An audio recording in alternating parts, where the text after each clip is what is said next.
네, 우리 후보자님 아침에 모두 발언에서 헌법재판관의 역할, 임무에 대해서 말씀을 하셨어요. 우리 사회가 앞으로 나아갈 방향을 제시하며 국민의 기본권을 수호하는 중책이다, 이렇게 표현을 하셨습니다. 네. 네. 그런데 이 국민의 기본권이 훼손되거나 중단되는 경우가 있을 수가 있죠. 네. 좀 대표적으로 떠오르는 게 있습니까? 지금 어떤 경우에 중단이 될 수 있다. 네. 계엄령이 선포됐을 경우에 국민의 기본권이 심대하게 제약을 받는다, 이렇게 볼 수 있겠죠. 그렇겠죠. 네. 우리 헌법 77조의 계엄령과 관련돼서 규정들이 있는데, 여기에 보면 영장제도, 언론 출판 집회 길사의 자유 등에 관해서 특별한 조치를 할 수 있다라고 해서 네. 심대한 제약을 받을 수 있다고 생각을 합니다. 그리고 그런 불행한 사태는 없어야 되겠죠. 네. 네.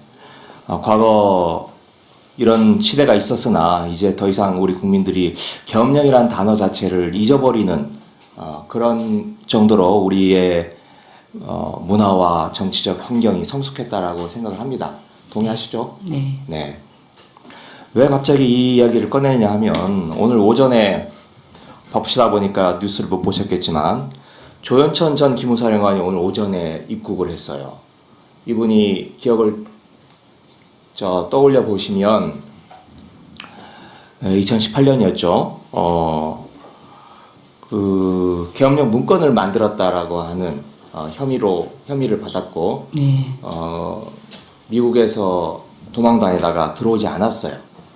들어오지 않다가 윤석열 정부가 들어서니까 들어오겠다라고 하는, 귀국하겠다는 의사를 밝히고 오늘 오전에 들어왔습니다. 네. 이 계엄령 문건을 왜 제가 후보자님한테 물어보냐면, 이게 바로 2016년 12월 헌법재판소가, 이제 우리 후보자님이 가셔서 일을 할 헌법재판소가 탄핵심판 선고를 앞둔 시점에서 네. 이 계엄령 문건을 만들었습니다. 2017년 이 당시, 아니 16년이죠. 2016년 이 당시 촛불 시위 기억을 하시죠? 네. 그리고 이 시위가 확산될 것을 우려해서 계엄령을 내리려 했다. 이게 말이 된다고 생각을 하십니까? 네. 적절치 않다고 생각합니다. 네. 뭐 적절치 않은 정도가 아니라 국민의 기본적인 상식을 뛰어넘는 시도였죠. 네. 네. 이 문건을 보면, 뭐 한번 보면 딱 이건 실행 계획이다, 이렇게 단번에 알 수가 있습니다. 56개 언론사들 다 기사를 검열하려고 했고요. 야간에 탱크를 투입해서 서울 시내를 장악을 하려고 했어요. 특히 헌법 77조에 보면 국회가 과반수 찬성으로 계엄 해제를 요구할 수 있는데, 이걸 무력화시키려고 하는 시도도 있었습니다. 그런데 지금 조현천 전 기무사령관이 귀국하는 것은 윤석열 정부와 일정 정도 교감을 나누고 면죄부를 받기 위해서 들어오는 거 아닌가, 이런 의심을, 그런 의구심이 일고 있습니다. 하지만 이 조현천 씨의 혐의를 인정했던 것은, 그리고 기소 중지를 했던 것은 당시 검찰입니다. 그리고 당시 합동수사단이 꾸려졌었는데, 그때 민간수사단 단장을 지금 현재 서울고검 차장인 노만석 차장검사가 맡고 계시고, 이 노 차장님은 이른바 윤석열 사단으로 분류되시는 인물입니다. 네.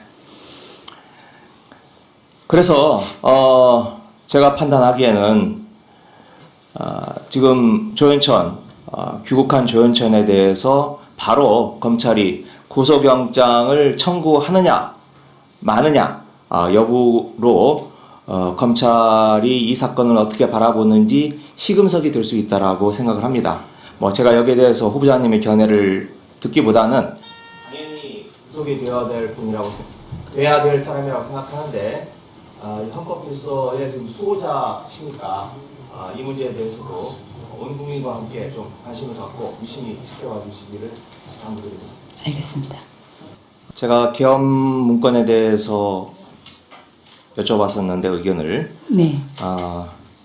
여당 의원님께서 발언하시는 내용이 기무사의 계엄령 문건 작성 사건에 대한 사건 내용을 아시나요? 제가 잘 모르고 있습니다. 대략적으로 언론 기사로 한번 봤던 기억만 어렴풋이 납니다. 국방부 장관의 지시에 의해서 네. 기무사에서 내부적으로 작성한 문건인데 네. 조현천을 제외한 나머지 사람들이 기소된 게 하나도 없어요. 네. 내용을 모르시잖아요. 잘 모르고 있습니다. 네, 근데 적절치 않다는 뭡니까 답이? 지금 내가 그럴 경우에는 네. 제가 사안을 모르기 때문에 답변하기 어렵습니다가 후보자가 가져야 될 자세지 어떻게 거기서 바로 이게 적절치 않다는 답을 내십니까? 네. 이거는 사안을 모른다면 제가 답변할 수 없습니다가 기본적인 자세 아니겠어요? 그럴 것 같습니다. 예. 이 부분에 대해서 추후에도 다 의원님들마다 자기의 생각을 가지고 질의를 하지만 네. 본인이 사안을 모를 때 답변하는 그 부분, 그게 결국은 법관들도 또 그 부분에 대해서는 정확히 하잖아요. 사실관계를 파악하고 법리를 적용한다. 네. 예. 혹시 본인의 오해의 그 발언으로 그 국민적인 오해의 소지가 발생할 수 있어서 네. 지적을 해드립니다. 혹시 이 청문회를 지켜보는 국민들이 오해를 할 수 있지 않을까 싶어서 좀 분명하게 하고 싶습니다. 그리고 귀국한 조현천 씨가 앞으로 어떻게 수사를 받을지 좀 심상치 않은 조짐들이 느껴져서 제가 다시 재론을 하겠습니다. 여당 의원님 말씀하신 대로 기소된 사람이 없다. 이 말씀은 부분적으로 맞을 수는 있다고 생각합니다. 왜냐하면 이 사안의 본안이라고 할 수 있는 형법상 내란 예비 음모 이걸로 기소된 사람은 없어요. 하지만 조현천 씨가 기소 중지가 됐습니다. 기소 중지란 뭐죠? 우리 후보자님. 네, 기소가 중지된 것입니다. 네. 뭐 참고인이 그냥 우리 일반인들이 행방불명- 알아들을 수 있도록. 참고인이 행방불명되거나 네. 피의자를 찾을 수 없는 경우에 네. 예, 네, 중단하는 그렇죠. 것입니다. 네. 네. 그러니까 이게 혐의가 없어서 그런 게 아니고, 네. 이 조사를 해봐야 되는데, 네. 조사를 해봐야 내막을 파악할 수 있는데, 신병이 확보가 안 되니까, 그래서 기소 중지를 하는 거죠. 네. 네. 그래서 이건 수사를 해봐야 된다라고 말씀드리고 싶은 거고요. 그리고 아무도 기소가 안 된 게 아닙니다. 3명이 기소가 됐고, 최소한 1명은 대법원에서 유죄 확정이 됐습니다. 물론 본안은 아닙니다. 하지만 이 계엄 문건을 감추려고 했던 허위 공문서 작성 등의 혐의로 대법원에서 유죄 판결을 받았다라는 점을 이 자리에서 밝히고요.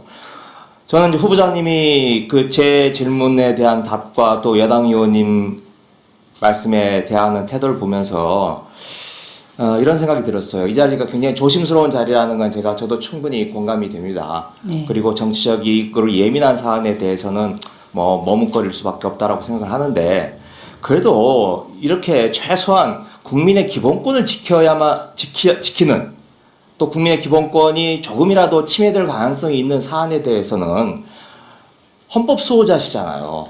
헌법을 지켜야 되는 최후의 보루 역할을 하셔야 되는 분이 아니겠습니까? 그런 의미에서 이 헌법의 가치, 질서, 정신을 지켜나가겠다라고 하는 강한 의지는 표명을 해주셔야 된다라고 생각을 합니다. 어머니께서 만인을 구원하는 부처가 되라라고 하는데, 그 만인을 구원하는 부처가 이 말에도 좋고 저 말에도 좋고 그런 건 아니라고 생각합니다. 네. 네. 중생을 구원하기 위해서, 이 혼란스러운 세상에서 중생을 구원하기 위해서 자신의 소신을 굳건하게 유지를 해야 10,000명까지는 아니지만 최소한 10명이라도 구원할 수 있지 않겠습니까? 네. 당분의 말씀으로 질문을 마치겠습니다.